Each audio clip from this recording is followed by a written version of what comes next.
Hello ladies and gentlemen, and welcome back to the Robot Wars Robot Arena 2 Tag Team Championship Tournament. Today we're looking at the first 6 fights of the first round of the losers bracket. Take a look at the table here. So that is how the current standings are, and for those of you that can't read a pictures and no words table, allow me to read out to you our 6 fights for today. First we have Team Shaky Nuts vs Team Leftovers, second Team Black vs Team VHS, third, Team Terraphonics vs Team Chimerobots. Fourth, Team Toon and Team Danby. Fifth, Team Meg Robotics vs Team Hardcore Robotics. And sixth, and our final for the day, will be the Team US Stars against Team Raging Chariots. So without further ado, let's get into our first fight. Grab the seat of your chair and hold on. It's Robot Wars, and we're looking for some carnage today. Thank you, Jonathan Pierce, for that intro. Let's get our first fight underway. As the fight begins, I'm kind of doubting Nuts' ability to do much damage here. The chains are lacking their classic weighted flails on the end of them. And he does have a very high ground clearance. Richie flipped right up and high and wide out of the arena. There goes Shiny. It's now just the two heavyweights. The Iron Ore 6 machine caught against the wall for a second there, but now back on its wheels and throwing Nuts high and wide. Clean out of the arena. Team Leftovers have won, and they'll progress through to the second round. 3, 2, 1. And our second fight of the day underway. 13 Black and Clank 3 facing off against Hades and Decimator. I've got to say, this is a fairly, maybe even fight with a spinner and a flipper on each team. Then again, the Hades machine appears to be a far more effective flipper than Clank 3, who's just getting pushed around by the featherweight Decimator. Although now he gets a lovely flip. That's his first proper flip, and it's throwing Decimator straight out. Hades could be in trouble, just getting nudged from behind. 13 Black upside down is basically ineffective and is tossed clean out. The Clank 3 machine also appears to be stuck. That gets sent flying, and it's far out of the arena. Oh! It bounced back in! Hades appears to be stuck as he just breaks free, but the Clank 3 machine bounced off the outside wall back into the arena. That's an amazingly powerful flip from Hades. And he may be looking for another one if he can just get that edge underneath the Clank 3 machine. Clank 3 though, doing everything he can to, I think, push forwards, try and get into that back wheel to get a flip, but they've lost it there, being pushed. That's going to get Hades under them. There we go. You've got to think that's going to be the end of it. No! Once again, Clank 3 gets lucky in its landing. Surely this third one has to end it. There we go, that's over. Hades, the only surviving machine, meaning Team VHS progress through. 3, 2, 1. And we're underway. Team Terraphonics, TX109 and Hysteria facing off against Team Chimerobots, Raging Morg and Kaiser. Kaiser currently being crushed in the TX109 beak, and Hysteria being pushed around by Raging Morg's flipper and flipped up and out. Although Raging Morg has also been eliminated, got stuck against the back wall there, meaning it is now just Kaiser and TX109 left. And somehow I think Kaiser has the advantage here, according to the point system in-game, which of course we're not following. We follow a judge's decision done by a human judge, which means in this situation I guess TX109 has all the control points. I mean, aggression? Maybe to Kaiser? It does keep firing its weapon. Raging Morg nearly knocked effectively back into action there by TX109 trying to avoid a count-out. TX109 doesn't appear to be doing much in the way of damage, as crushers never really do in this game. However, it does have complete control and, well, maybe more aggressive? They both separate just enough. Oh, is that... No, that was Kaiser being canned out. I thought TX109 was being canned out for a second there, but I do believe that was Kaiser. TX109 could be stuck on the Raging Morg wedge. Kaiser should really back off here and leave it, and they haven't, and it may have just cost them. They have got under TX109 though, and they're now going to sit still until a count-out occurs, because that's how the AI works. If only they were slightly further to the right and were sitting on the flipper. TX109 spins itself free, bounces off the back wall, and now gets right back under Kaiser, and we're back to the status quo. We may continue this status quo for literally the next minute and a quarter. It's just going to be pushing him into a wall, waiting for the count out, backing away, and then continuing. Just repeating. Unless, of course, they can get down to the other end of the arena, as they are now turning, which would maybe hit them off the pit button. Could we see a tactical pit by TX109? Just passing through the drop zone. No, they're going to miss it and go flying off into the corner.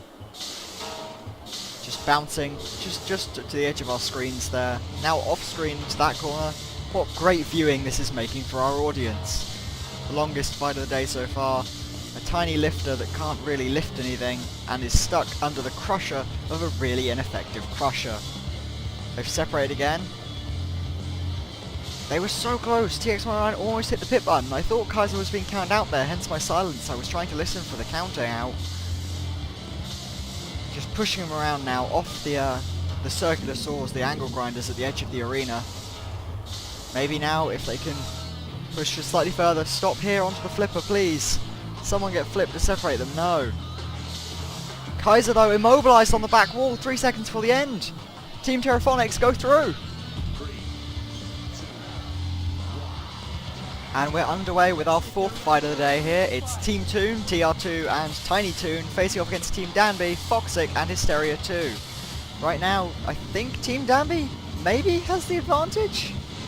Not quite sure. The featherweight Hysteria 2 has a massively powerful lifting, flipping arm on it, as you can just see there, throwing Tiny Toon across the arena, high into the air. But the two heavyweights just appear to sort of stuck together. Foxic really should be trying to ram its way through robots, not just get under them and sit under them. It also doesn't appear to be using its lifting arm, which it does of course have. Hysteria 2 in trouble, tossed over the wall and immobilized. Team Danby are in trouble. They could be going out of the competition. Though TR2 and Tiny Toon both ride up and over the wedge.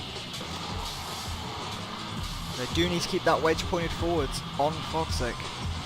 No, they haven't done it. Oh, they just managed to spin round before TR2 can get a proper flip in. This is a rather hesitant fight from Foxic. It's not using its ramming potential or its lifting potential to its fullest. Now they're just going to sit here and wait for a count out.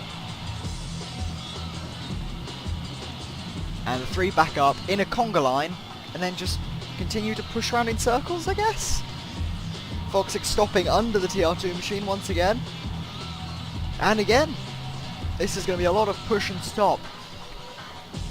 Quite frankly, this is part of the problem with the in-game AI. It does just basically target towards the enemy, and then when they get put in a certain position, target box, it will then fire the weapon that's associated with that target box.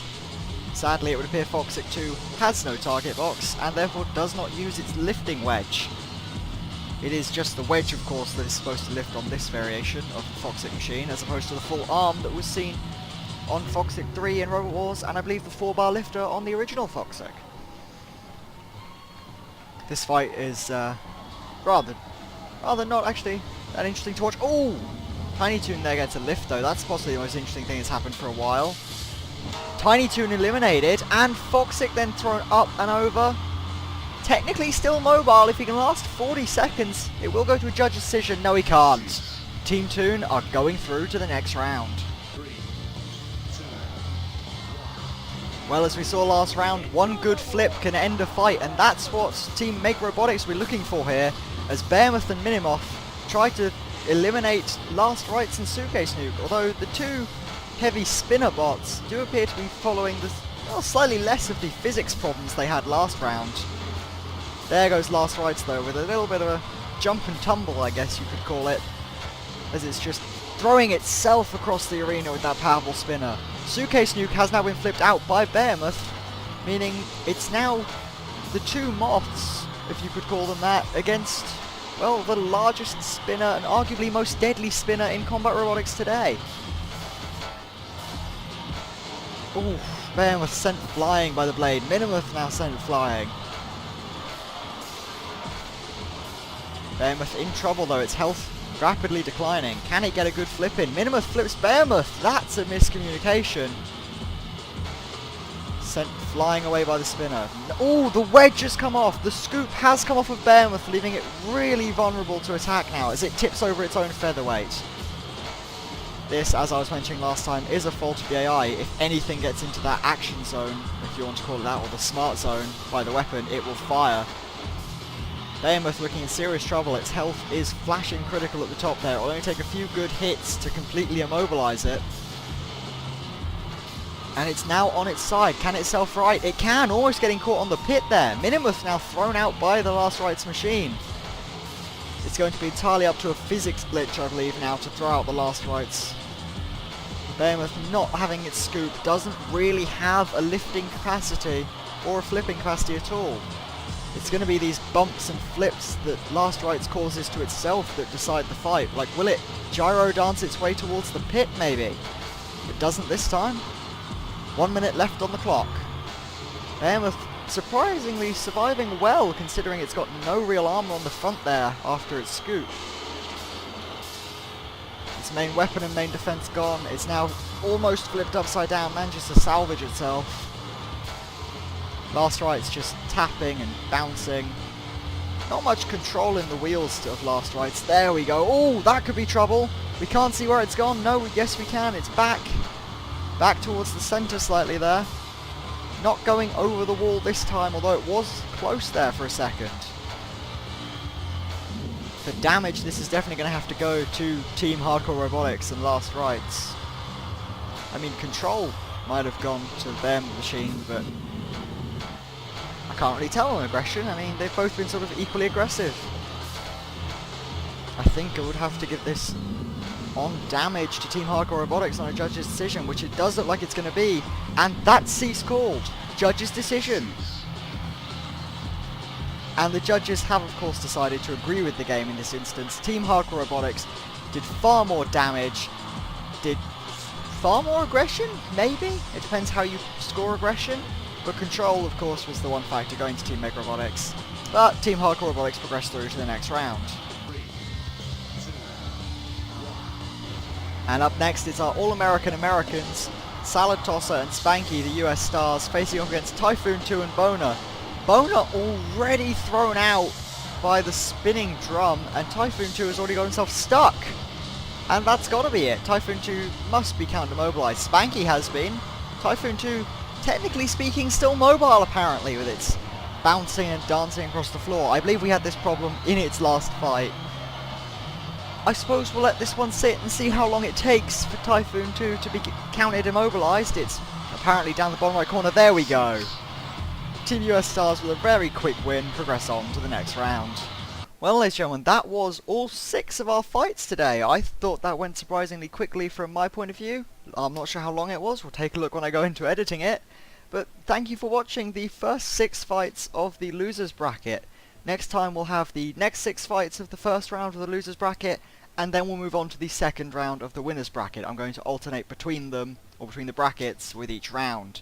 So it'll be first of one, first of the other, second of the winners, second of the losers, third of the winners, third of the losers, and so on until we reach the finals, and then the winner of the winners and the winner of the losers will face each other in the grand final fight. But for now, I've been Callum, this has been Robot Wars Robot Arena 2, and I will see you next time. Goodbye.